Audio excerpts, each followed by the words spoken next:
welcome to Spirit of Excellence podcast with your man, Pastor Reverend Artel Bellman Sr, brought to you by Spirit of Excellence Ministries here in lovely, historic Montgomery, Alabama, where our goals are saving lives, building families, and improving communities one person at a time. Hey, in this series, we will be reviewing my personal testimony based on a book that I have penned called Just As I Am. And so we're going to be having individuals share their feedback and the elements of the book that they enjoyed. And we're going to have conversations about how life can present challenges that we can get over it, being led by the Spirit of God. Please enjoy. In God's name, be blessed. Hello, my name is Vanessa Sinclair, and I am the auntie of Fleeks. He was like a little brother growing up to me. He says, Auntie can't refer to Fleeks Artel. And I'm his father's sister. I'm Raymond Howard Griffin Jr.'s sister. And I read the book, and chapter 7 was one of my favorite chapters. Uh, and this is why. This is one about the middle adulthood. Um, so to me, your Artel's expression around personal family relationship is something that I was proud of, and happy to hear that he was so um, grounded and the Griffin family, even though his father, he didn't really have a relationship with his father till um, his adulthood, his when he was an adult. He just took advantage of every opportunity he had to be have that connection with his father. In the meantime, as he was growing up, we were a village, and all of us sisters and brothers, and his aunties and uncles, and definitely my mother, his grandmother Griffin, really took the opportunity and to not, it was not an opportunity, it was a pleasure as a family to be grounded and have him in our family. Uh, what really stood out to me, um, and I want to say this too, that grounding and that Artel's commitment to be a good father to his children um, really touched me.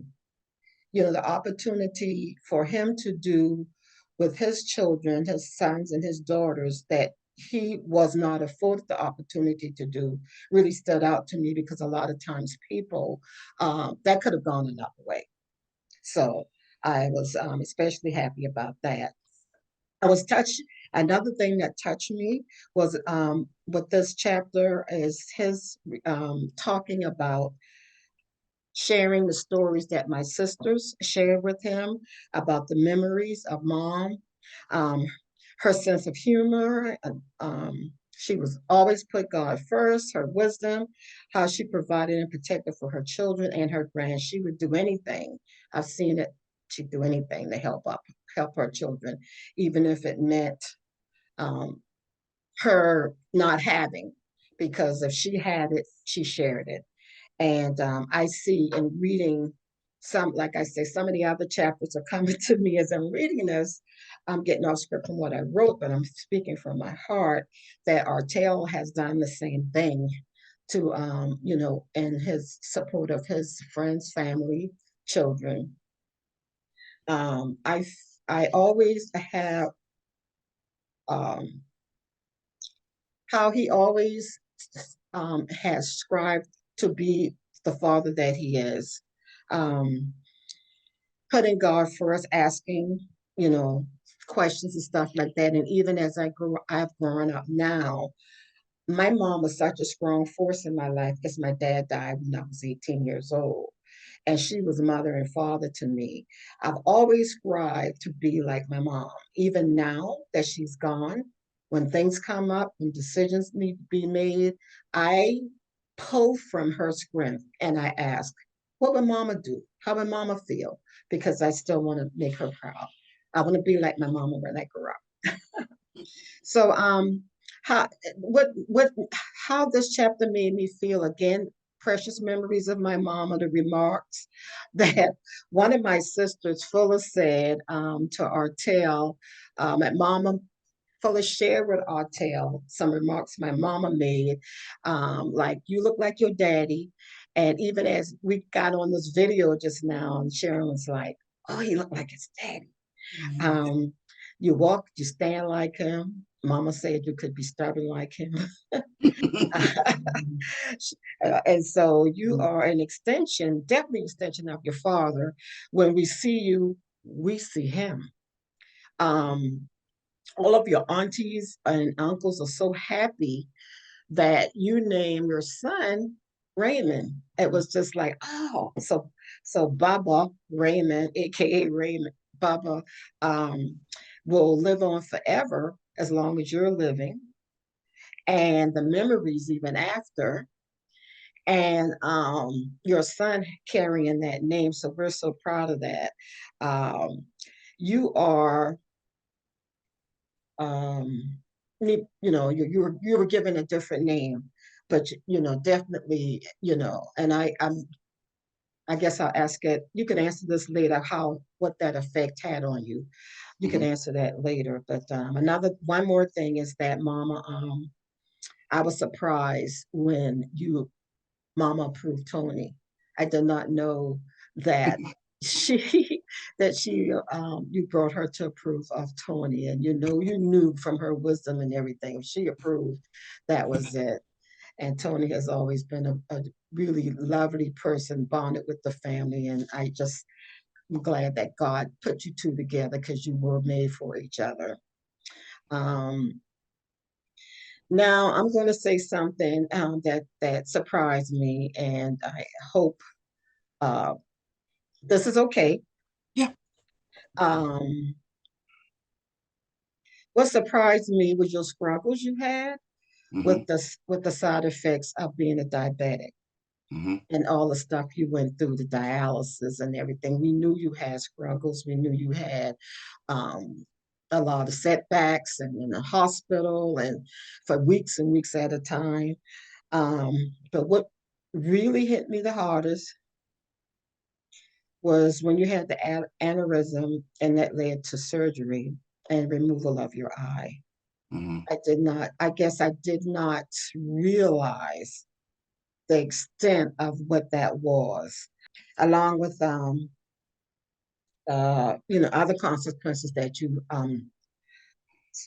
circumstances with your diabetes. With all that, you have a heart of gold, and you have a heart of gratuity to God, gratitude. I'm sorry, gratitude. Hmm. What else could you ask for? So Hmm. I look up to you because of the struggles you went through, and you just took it as it was, and I knew it was hard for you, but you didn't complain. I know you probably had days, Right. but you didn't complain. We saw you was always positive. So I'm a diabetic as well. So I'm like, gosh, I'm so blessed that I'm a diabetic, but I have not gone nearly with the struggles that you and some other people that have diabetes or have had. Hey, this is your man, Pastor Artel Bellman Sr., and I'm hoping that you are enjoying just as I am interviews for right now. And I want to remind you that we do have some previous podcasts that are available called Godly Marriage and Family and Unity versus Disunity. So we want to thank you for your support by making you aware that at our Spirit of Excellence store, you now have the capability while supplies last to get 25% off as our subscribers and our watchers. So hey, the code you're going to use at the Shopify will be SOEM25. Again, SOEM25. And that'll allow you to get 25% off any purchases that you make on our Shopify store.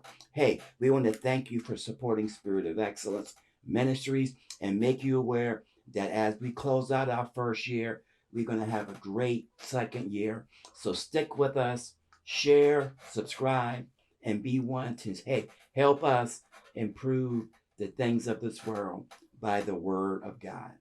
Thank you. Have a great day. So that was chapter 7. And chapter 8 is your late adulthood. That I like the title is Ego and Integrity versus Despair.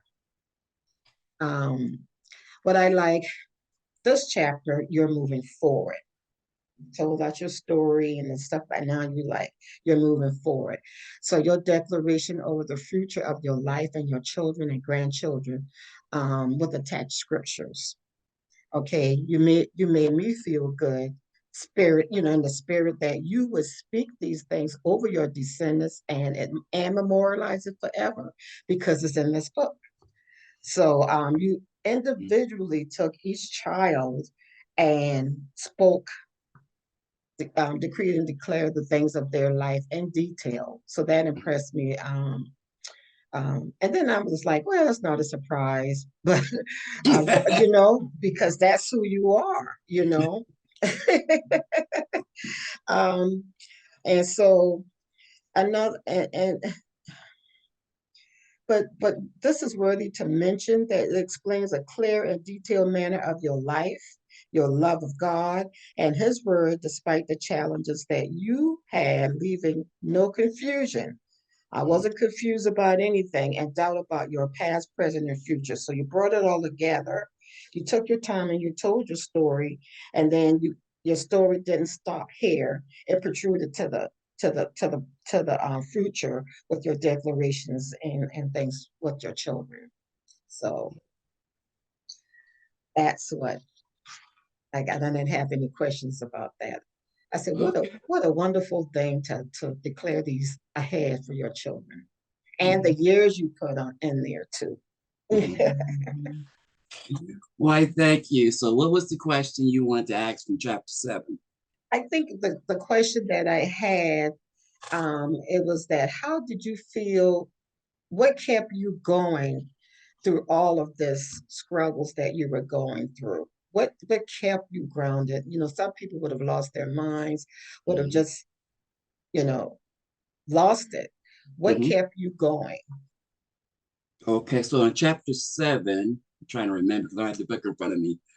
I mean, I think it was just the relationship I had with God. By chapter 7, I was already married, already had kids.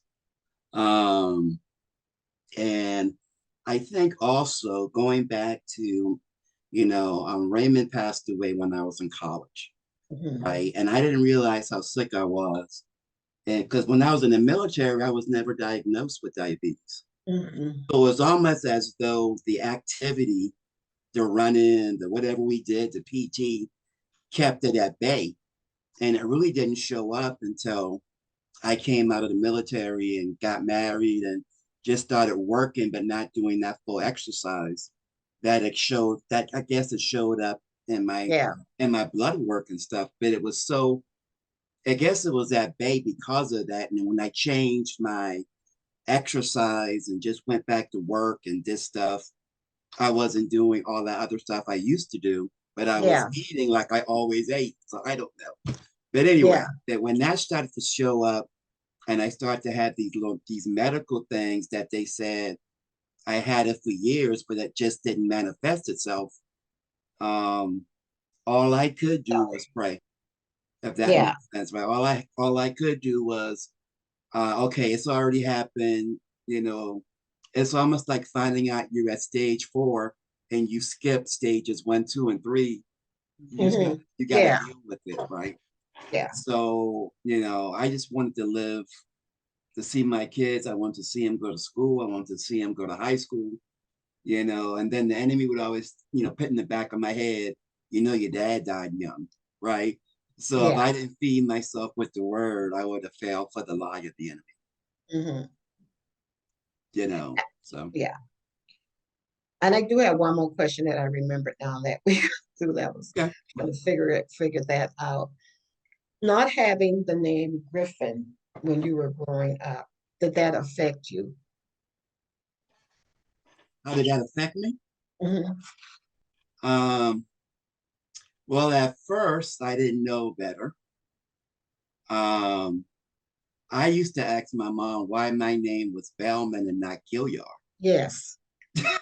So I didn't really know much about the Griffins. By the time I got a little older, I kind of have forgotten Raymond and not, I kind of forgotten my relationship with Randy and Ella and Lauren until I started coming back to the church and grandma would let me visit the house, before we would go home. So I wasn't Yeah. looking for the name Griffin until I started interacting with the Griffins. I was more looking for, well, why is my name Bellman and not Gilliard? Gilliard. Oh, yeah. Right? That Because my makes mom, sense. yeah, because my grandma, they weren't married when they had my mom. So my name was Bellman. So I was never a Gilliard, even though my mama was a Gilliard, right? I was never Mm. a Griffin because I was, because of that. Yeah. And Yeah. then when she married Richard and became a McDonald, I was still a Bellman because they never adopted me. Yeah. So, so I was always, the name never matched whatever season I was in. Right. Yeah. And unfortunately, my stepfather wasn't a great guy. So he would always not remind me I was not a McDonald. He would remind me that my dad was in jail. So that's where you're going to go. So, so some of it was spite and being stubborn, just to prove I'm wrong. But then when I got into the kingdom, I realized some stuff and, it was different. But at the time, I just did stuff to spite him. Yeah. That makes I'm sense. just being honest. Oh, yeah. Yeah. So, Mhm. and once because I got saved at 16 at Promised Land at Vacation Bible School. But I didn't grow into the level of God until I was off to college. And then I met Antoinette. And then we became closer to God and we became closer to each other. Yeah. So then I started making some changes, had to learn how to forgive, and all that stuff. Didn't want to, but I had to learn. So Yeah. Yeah. Yeah. This is true. Yes. Yes. Okay. Thank you.